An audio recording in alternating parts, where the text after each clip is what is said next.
Hello everyone, my name is Rick. And I'm Nikki. And this is your weekly roundup.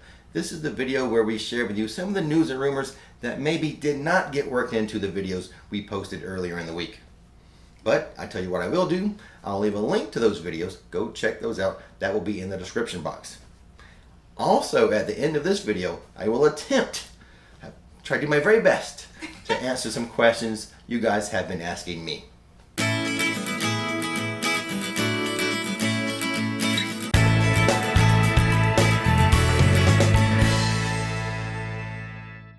Oh boy, let's get started with Disney, as they have dropped a lot of news this week.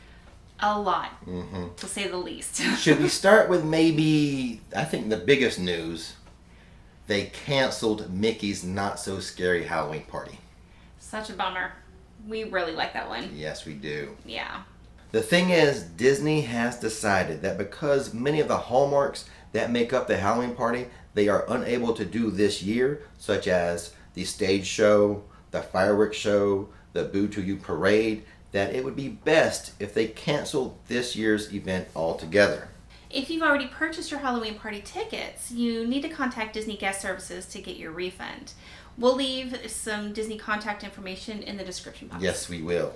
Since this news broke, I've already been asked by many people, and myself included, what effect will this have on Universal's Halloween Horror Nights? Yes.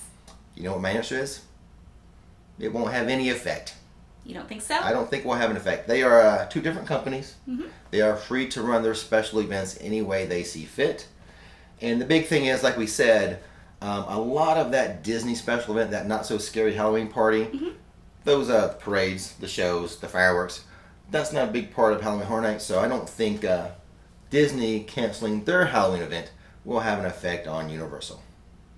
And the next thing Disney did was they announced that there's going to be some modifications to the Epcot Food and Wine Festival. Yes, there will be. It will start the day that Epcot reopens, which will be July 15th. And for this year, it will be called A Taste of Epcot International Food and Wine Festival. But the Eat to the Beat series will be canceled altogether. However, Epcot will increase and spread out some of their own performances, such as the Mariachi Cobre and the Jammers. They'll have a few more shows and spread out a little bit more throughout the park this year.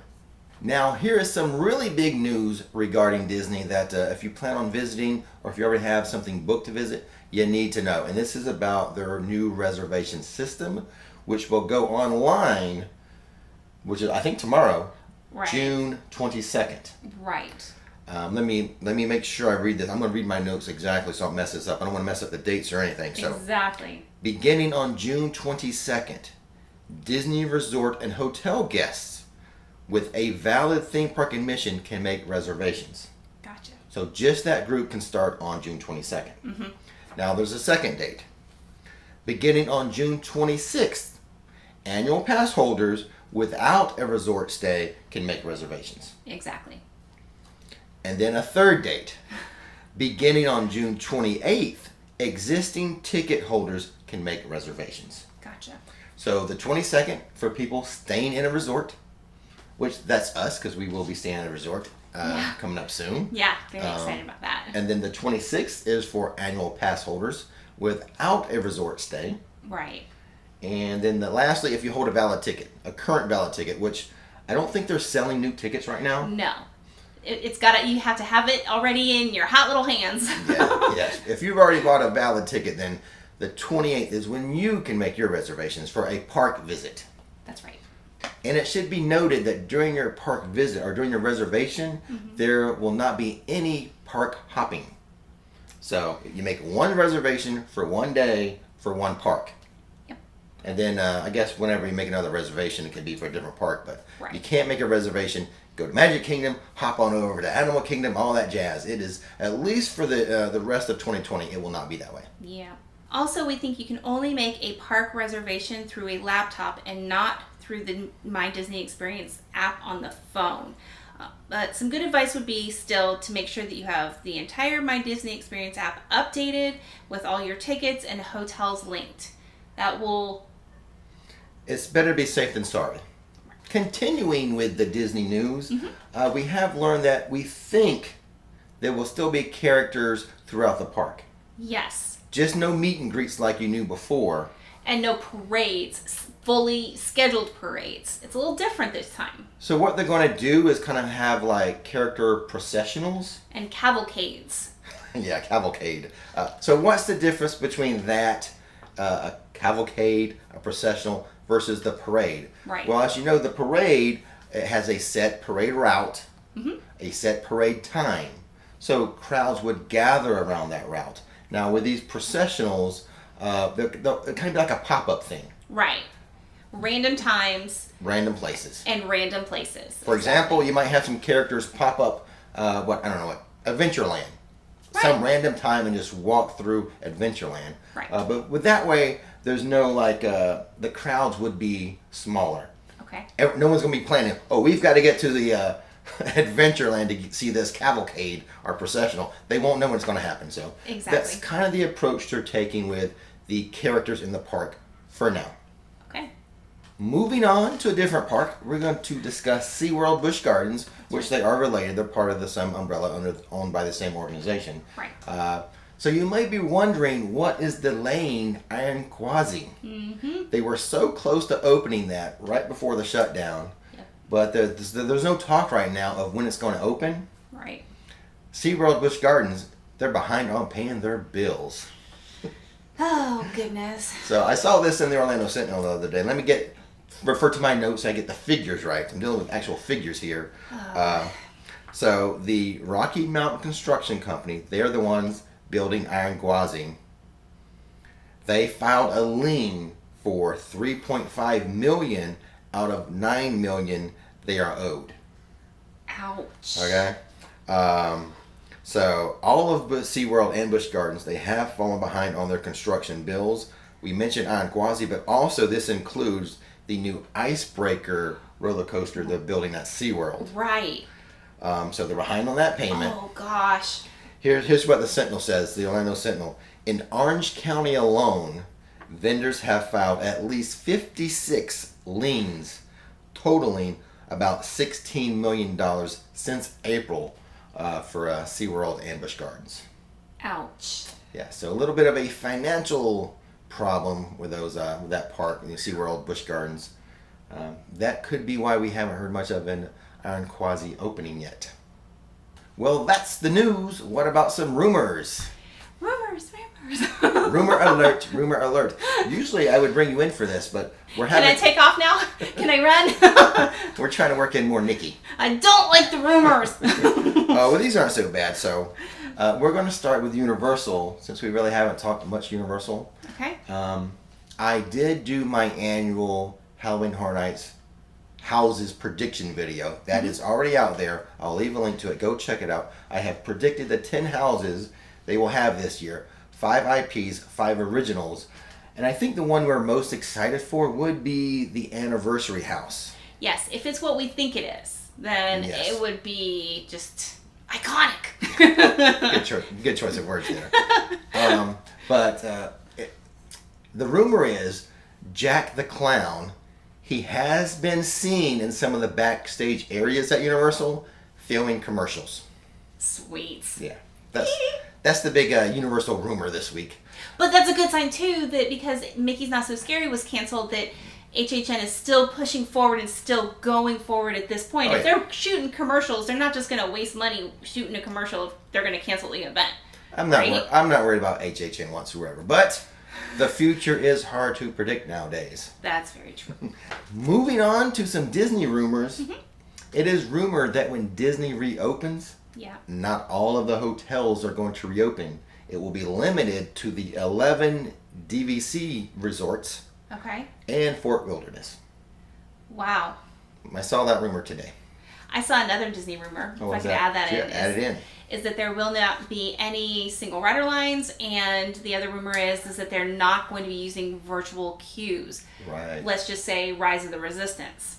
Right. Like they had. So that means that it will be extreme limited capacity if those two elements of line queuing is needed Right? Right. No fast passes, which we thought, because that's just another line, more space that they can have. Right. We thought maybe they would try the virtual lines. Right. But what we've just, this was today you saw this, right? Just saw this today. No, they will open without virtual lines. Right. Rumor. We're in the rumor section. That's right. We are in the rumor section of this video. Don't get it twisted. We are out of the news. Exactly. So we're talking about potential things that possibly could happen maybe sometime. Exactly. And the other rumor is, obviously, that Mickey's Very Merry Christmas will be canceled. Ouch. That hurts. But that's related because they just canceled the Halloween party. Yeah. It kind of makes sense that the rumor's going to be out there that they're going to cancel that. But we're still a ways off to know. I mean, we're still, Yeah. When did they usually start that? Do you know? Within a week or a couple weeks after Halloween. Yeah. Exactly. So it's a few weeks before Thanksgiving. They would shut down the Halloween party and like overnight just switch over all the decorations and stuff. So yeah. So yeah. Oh, ouch. So that's it for the news and the rumors. Now let's move on to the question answer segment of the video. And if you would like to submit a question for potential showing on the video, no guarantees. I only do about 6 of these questions. All you have to do is visit myrixflix.com, scroll down to the bottom of the homepage, and there'll be a little box there where you can submit a question. Or if you just have a video idea, submit that to me that way. Yeah. On to the questions. I've got the answers. Oh, goodness. Okay. Here we go. Brittany Williams.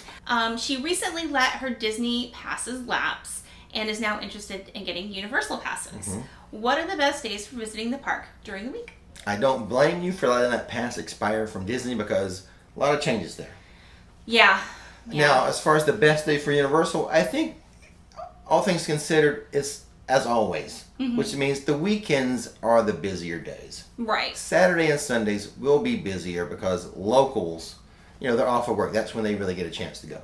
It's hard for the locals to go during the week because they're in the office or whatever. Okay. So I would say, I think probably in the middle of the week. Tuesday, Wednesday, Thursday. Once Friday starts coming around, Friday, Saturday, Sunday, this is going to be your busier days. That's true. We were just there on Friday and it was a lot busier than it was, say, on Wednesday. Yeah. So, Next okay. question. Next one from Tori R. Hi, Tori. Which Universal rides do you recommend getting virtual line passes for? Well, that's kind of a personal thing. Obviously, if you're a big fan of Gringotts, you want to hit that up. Try to get a V line for that. Right. That's my shorthand. That's my new term. I'm V lines. So get whatever you want to do the most. But then the busiest ones are going to be Hagrid's. Yes. It's going to be Escape from Gringotts. Yep. It's going to be the Mummy. Mm-hmm. So make sure that everyone in your party has the app on their phone so that you can get multiple passes or multiple rides from everybody in using the pass. Let me explain this little Rix trick. Because I actually had someone leave me a little, it wasn't a nasty comment. He was a little bitter that I sort of told this trick. But hey, I didn't design the system. If you're watching my videos, I'm trying to benefit you guys, okay? So what you do with the virtual lines, if everyone in your party has an iPhone, have the app, everyone can get a virtual line just for, let's just say it's a party of 6. Right. I have my iPhone. I go to Hagrid's. I'm able to get a time. I slide over the scale to 6. So I'm saying I have a party of 6. Well, everyone in the party should do that. Yeah, I mean, and you're not abusing the system by doing it. It's the way the system is set up that, unlike Disney's My Experience app, where you have it's tied to a party. It's tied to your party and every ticket. That's not how the Universal app is set. So technically, you could. If you party of 6 go 6 times because if everybody gets the pass. If everyone was lucky enough to get a virtual line, then that's six times you could go on Hagrid's. Right. If you had a party of 6, so. But I mean, it's not necessarily a trick or anything or you're abusing the system. It's just the way the app is set. I don't think it's cheating. You're using the system as they designed it. Yeah. If they want to change it later, that's their prerogative. Yeah. But right now, do it that way. All right. So, John... Wait, hold on. Before we go on. Now, I do know a couple sneakier tricks We do. We heard a couple sneakier tricks. Yeah, but we're not telling anybody that because that's just... No. That's not appropriate. You guys told me these tricks. Yes, that's true. When I run into viewers, they say, hey, here's a little way to, kind of get on Hagrid's. But I'm not comfortable sharing those tricks. Those are really tricky. I'm not going to do that. And we haven't used them. I haven't used it. No. But when you guys told me these 2 tricks, I'm like, okay. Well, I see how that would work. Exactly. All right, next question. But we are using the app the way it was designed. Yeah. We're not cheating, I swear. Okay, so John Vogel was wondering, how difficult is it to navigate the parks with a scooter? How accommodating are the ride queues for the use of one? Okay, so we've never been in the park with a scooter. No, I've been in a boot. Yeah, but not a scooter.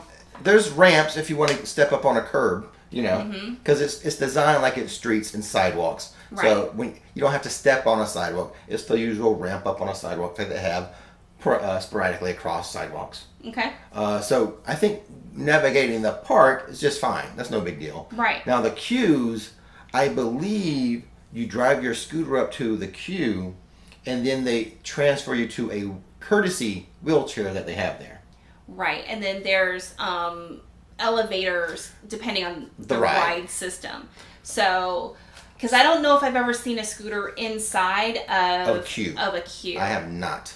Well, I really haven't seen a wheelchair either.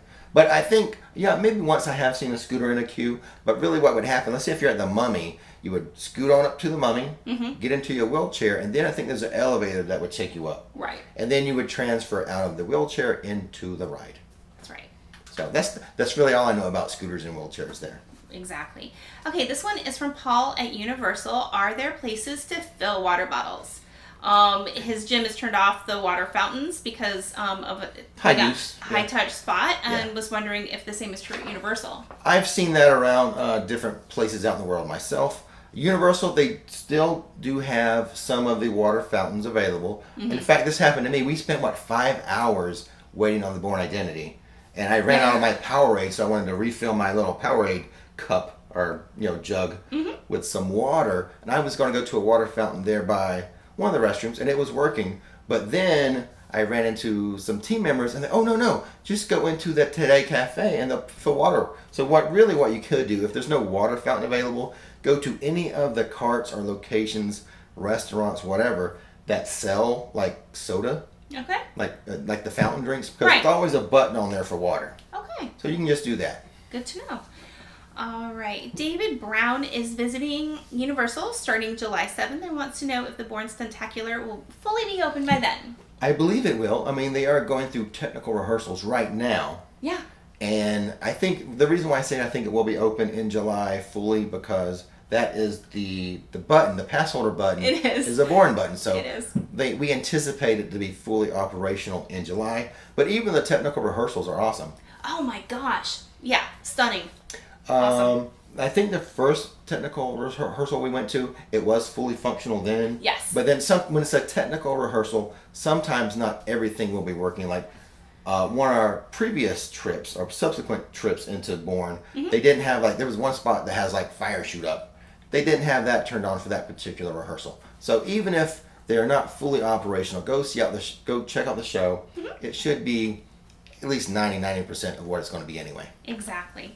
And then honestly line up early, because here's a trick that we kind of learned, and it's not really a trick, but it's just something for you guys to know, is that if you're in the back half of the line to get in, because they'll count you out how many people are there and how many spaces they have in the auditorium, and if you're in the back half, you won't see the pre-show in the big auditorium. You'll see it on the screens above, so you'll be in the queue area watching it on the TV screens and not in the big pre-show area before you get to the auditorium. Yeah. So be aware, because that can happen too because of social distancing and all that good stuff. Well, the advice I've been saying is to get there about an hour early. At least that's been our experience. If it's a 2:45 show, get there at 1:45. Yeah. Because I feel like you want to be closer to the stage. Exactly. The closer you are up to the front, the better off. Oh, that's right. All right. So from Viv, I wanted shoot.